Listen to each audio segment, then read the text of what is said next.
warahmatullahi wabarakatuh. Selamat siang. Di sini kami dari kelompok diskusi bahan kekerasan akan mendiskusikan tentang teknik pelaksanaan galian jalan. Dalam diskusi ini dibagi dalam 3 sesi. Yang pertama pekerjaan persiapan, yang kedua galian timbunan, dan yang ketiga pelaksanaan pengaspalan jalan. Baiklah, kita mulai diskusi yang pertama tentang pekerjaan persiapan.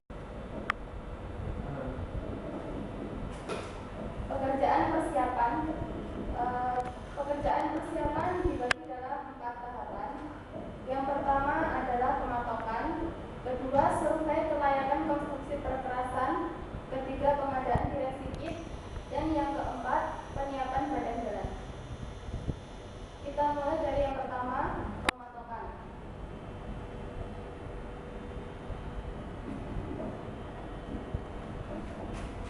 Pekerjaan persiapan dilaksanakan sebelum pekerjaan fisik dimulai. Adapun pekerjaan-pekerjaan yang dilaksanakan dalam pekerjaan persiapan tersebut adalah yang pertama, pematokan dan pengukuran ulang. Pekerjaan pematokan dan pengukuran ulang dilaksanakan oleh kontraktor pelaksana dengan tujuan pengecekan ulang pengukuran. Pemasangan patok pengukuran untuk profil memanjang biasanya dipasang pada setiap jarak 25 meter.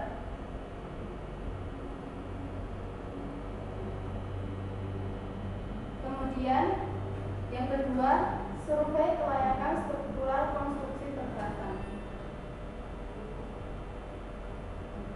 Kelayakan struktural konstruksi perkerasan dilaksanakan dengan pemeriksaan destruktif, yaitu suatu cara pemeriksaan dengan menggunakan alat bernama Pentland, yaitu dengan cara mengukur gerakan vertikal pada permukaan lapis jalan melalui pemberian beban roda yang diakibatkan oleh beban tertentu. Tahapan yang ketiga, pengadaan direksi kit. Untuk pengadaan direksi kit ini, pihak kontraktor pelaksana membuatnya di sekitar lokasi proyek. Direksi kit berfungsi untuk tempat beristirahat para pekerja dan penyimpanan material serta peralatan pekerjaan.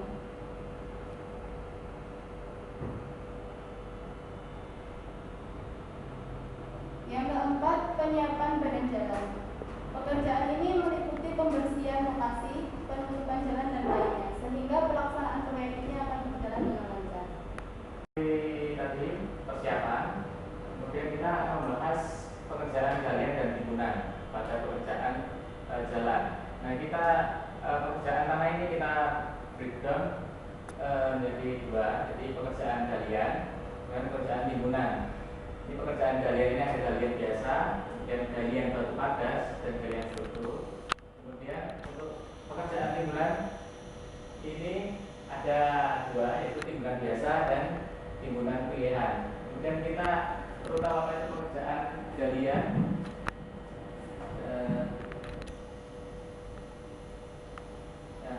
ini pekerjaan galian ini bertujuan untuk memperoleh bentuk serta elevasi permukaan sesuai dengan gambar. Jadi kita semua menyesuaikan apa yang telah kita survei ketika di lapangan, terus kita gambar. Nah, kita sesuaikan pelaksanaan kita dengan gambar. Misalnya ini kita ini ada gambar, ini ada gambar long profil dari sebuah jalan. Nah, dari yang arsir warna coklat, nah itu adalah tanah yang perlu kita untuk cut, yaitu perlu kita gali untuk sesuai gambar. Kemudian yang warna biru itu yang perlu kita timbun, ya. Jadi nanti yang coklat itu kita cut, kita gali. Kemudian kita yang gambar arsiran biru itu adalah bagian yang ditimbun. Dan itu kemudian kita lokasi yang akan dipotong atau cutting haruslah terjauh dilakukan pekerjaan clearing dan grading yang tadi sudah dijelaskan pada tahap pertama, yaitu tahap persiapan. Jadi setelah dibersihkan baru dilaksanakan galian dan Nah, kemudian ini untuk mengetahui elevasi jalan rencana, maka surveyor harus melakukan pengukuran dengan menggunakan alat teodolit, ya, untuk menyesuaikan kontur yang akan kita kontur dengan jalan yang akan kita rencanakan. Kemudian memadatkan tanah yang telah dipotong dengan menggunakan vibrator roller. Kemudian melakukan pengujian kepadatan tanah, yaitu dengan metode sandbound untuk mengetahui kepadatan dan kadar airnya. Oke, kita kemudian setelah galian, dari pekerjaan galian ini kita ada tiga macam, yaitu galian biasa. Nah, galian biasa itu adalah ini fungsinya adalah untuk menghilangkan atau membuang material yang tidak dapat dipakai sebagai struktur jalan, yang dilakukan menggunakan eskavator, ya, untuk memotong bagian ruas jalan yang sesuai dengan gambar rencana. Ya, kita lihat gambarnya.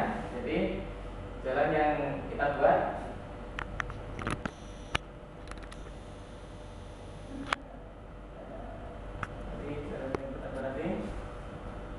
kita sesuaikan di foto galian biasa. Nah, kita menggunakan eskavator, yaitu bego dan loader, ya, untuk galian biasanya. Kemudian kita kita bahas galian batuan padas. Ini misalnya yang akan kita gali adalah bongkahan batu dengan volume 1 meter kubik atau lebih, ya. Ini bisa memakai dengan alat bertekanan udara dan atau peledakan. Nah, ini misalnya gambar ini misalnya untuk kita membuat terowongan dengan galian struktur. Ini biasanya pada pekerjaan galian yang terbatas untuk membuat galian lantai fondasi bangunan. Kemudian kita langsung menuju pada timbunan. Nah, ini timbunan ini dilaksanakan yaitu lapis demi lapis dengan ketebalan tertentu dan dilakukan proses pemadatan. Nah, ini kita ada dua jenis timbunan, yaitu timbunan biasa dan timbunan pilihan. Nah, timbunan biasa itu kita ketahui ini pada material atau tanah yang biasa digunakan berasal dari hasil galian badan, yaitu misalnya kita mau menimbun ini, maka kita memakai tanah yang kita gali tadi. Itu kita timbunkan pada bagian yang pada gambar harus direncanakan untuk timbunan. Maka kita menggunakan tanah yang sudah kita gali tadi, kemudian kita timbunkan pada bagian yang akan kita timbunkan. Nah, ini kita sebut timbunan biasa. Dan untuk timbunan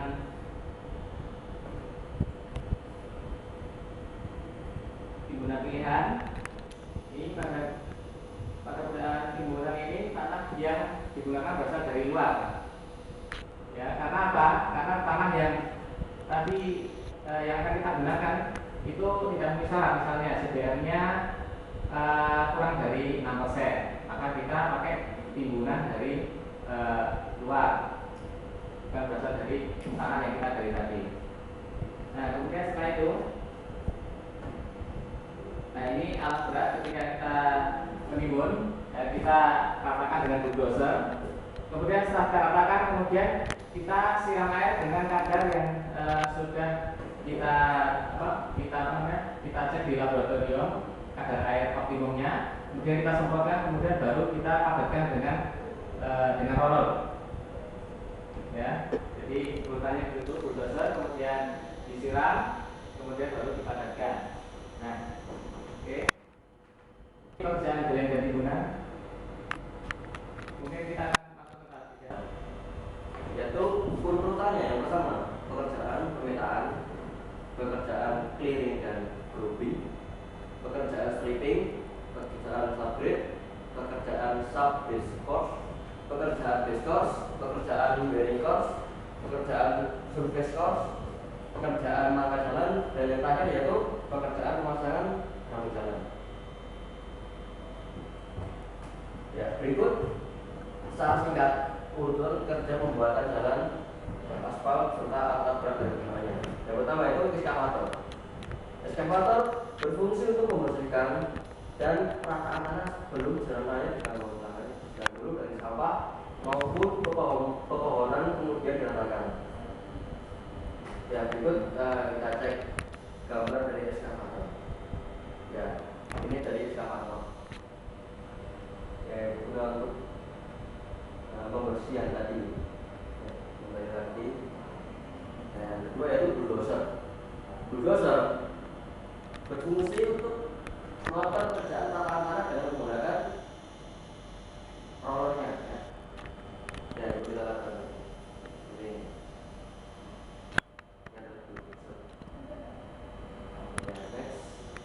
Yaitu yang keempat dan kelima, dumper dan tandem roller.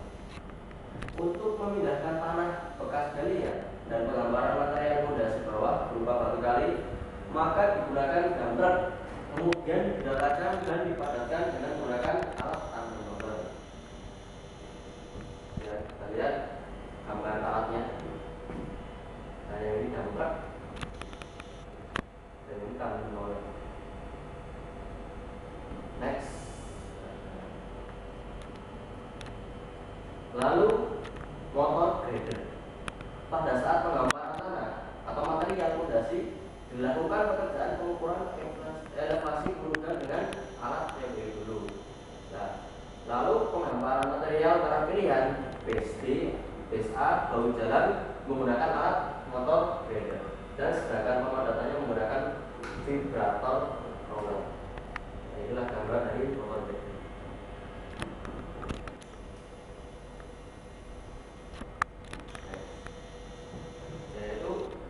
Yang selanjutnya yaitu penghamparan jalan dengan lapisan aspal.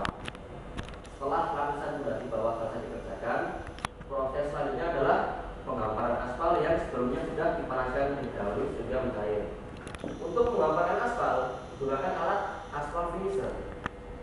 Nah, aspal finisher ini gunanya untuk menghamparkan aspal di jalan.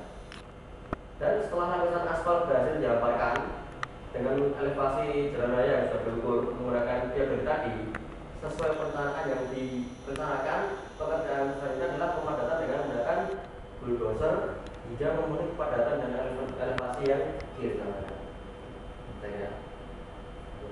Ya, bulldozer ini berbeda dengan bulldozer yang lain. Kalau bulldozer yang depan tadi itu berfungsi untuk meratakan tanah. Kalau bulldozer yang di sini nih berfungsi untuk memadatkan, bisa memadatkan aspal, bisa memadatkan tanah. Ya, akhirnya yaitu pekerjaan selanjutnya adalah finishing, memadatan dengan perataan jalan raya dengan alat pneumatic roller. Ini adalah pekerjaan terakhir setelah dipadatkan menggunakan bulldozer. Ya, jalan raya sudah jadi dengan konstruksi sebagai berikut. Ini adalah lapisan permukaan atau lapisan aspal, lapisan fondasi dan sisa atau sabri. Ya, demikian. Terima kasih. Bahan atau materi yang kita sampaikan tadi akan kita diskusikan bersama-sama. Ya, mungkin kemungkinan ada teman-teman yang ada pertanyaan atau kurang jelas dari penjelasan tadi bisa tanya langsung kepada pemateri. Kita bertanya dari presentasi yang kalian timbunan itu, saya mau bertanya untuk ketebalan timbunan itu kira-kira berapa meter, dan untuk kadar aspal optimum yang digunakan itu kira-kira berapa persen? Terima kasih. Nah, untuk tadi timbunan tadi itu kita menyesuaikan gambar yang kita rencanakan, jadi ketebalannya kita menyesuaikan. Nah, misalnya tadi waktu bagian timbunan tadi kan ada long profil, itu mana yang kita perlu gali dan mana yang perlu kita timbun. Nah, itu nanti ketebalannya menyesuaikan dengan gambar yang telah kita rencanakan.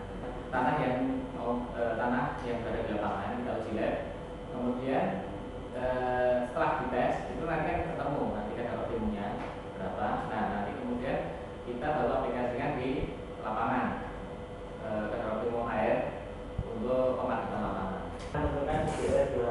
Tapi ya, tapi kan harus apa namanya, kalau kurang dari 6%, maka itu kita bawakan tanah dari luar gunanya. Nah itu juga kita uji lab, karena kita ketemu daya dukung tanahnya, misalnya memenuhi spek apa enggak. Kalau enggak, maka kita ganti dengan tanah yang speknya. Kan Anda sebutkan bagian-bagian dari konstruksi jalan. Mungkin yang akan dijawab sini. Konstruksi jalan raya. Seperti yang sudah dijelaskan tadi, konstruksi dari jalan raya itu dibagi menjadi dua. Jadi ada dua, yaitu konstruksi jalan biasa. Yang kedua yaitu konstruksi untuk kendaraan berat. Yang pertama atau disebut dengan basic pavement layers. Itu urutan yang paling atas, yaitu surfacing atau permukaan. Yang kedua base course, lapisan menuju atas. Yang ketiga itu sub base course, lapisan menuju bawah. Dan yang keempat yaitu subgrade atau tanah dasar. Dan yang selanjutnya yaitu adalah heavy duty pavement atau untuk lapisan perkerasan untuk kendaraan berat. Itu saat di surfacingnya atau di lapisan permukaannya itu dibedakan menjadi dua, yaitu body course dan binder course. Nah, sebagai lapisan mengikat. Lalu yang selanjutnya sama seperti perkerasan jalan biasa, yaitu base course, sub base course, dan tambah capping dan subgrade. Ada lagi? Ya, jika tidak ada, saya akhiri diskusi pada siang hari ini. Kurang lebihnya mohon maaf. Assalamualaikum warahmatullahi wabarakatuh.